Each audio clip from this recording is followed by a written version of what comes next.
नमस्कार, न्यूज़ 18 के digital platform पर आप सभी का बहुत स्वागत है। आपके साथ मैं हूं नलिनी पांडे और इस वक्त ये बड़ी खबर हम आपको दे दें कि यूपी विधानसभा में आज ऐतिहासिक बिल पास हुआ है।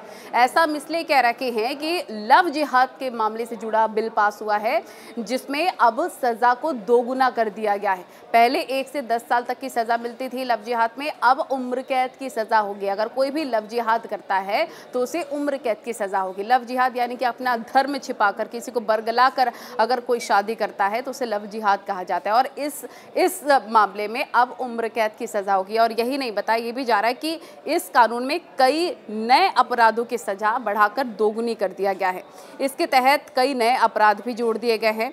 इससे जुड़ा विधेयक योगी सरकार ने आज रखा था सदन में। अब हम आपको ये बताते हैं कि बिल में प्रावधान क्या क्या है। तो देखिए, नए कानून में सबसे पहला ये कि नए कानून में दोषी पाए जाने पर 20 साल तक की कैद या आजीवन कारावास का प्रावधान है।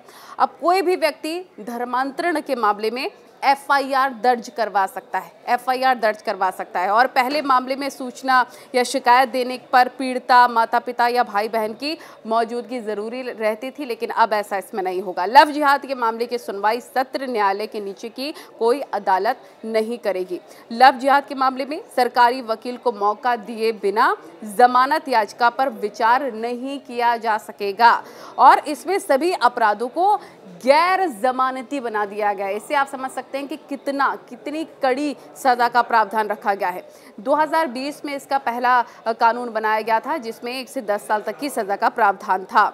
2021 में इसे पारित किया गया था। अब इस विधेयक में ये प्रावधान तब था कि सिर्फ शादी के लिए धर्म परिवर्तन अमान्य कर दिया जाएगा, लेकिन अमान्य के साथ साथ जब ये पहले 2021 में ये प्रावधान लाया गया था, जब 1 से 10 साल तक की सजा का प्रावधान तो शादी को अमान्य कर दिया गया था, लेकिन अब सजा को और ज़्यादा सख्त कर दिया गया है और उम्र कैद की सज़ा इसमें जोड़ दी गई है, यानी कि सज़ा को दोगुना कर दिया गया है। और इसमें जैसा कि मैंने आपको बताया कि क्या क्या प्रावधान है इस सज़ा में और कौन कौन से नए अपराध जोड़ दिए गए हैं। तो सबसे बड़ी बात यह कि अब इस पूरे मामले में एफआईआर दर्ज कराई जाएगी और यही नहीं, इस पूरे मामले में सरकारी वकील को मौका दिए बिना जमानत याचिका या फिर विचार नहीं किया जा सकता है। तो योगी सरकार लव जिहाद के मामले में बहुत ज़्यादा सख्त नजर आ रही है।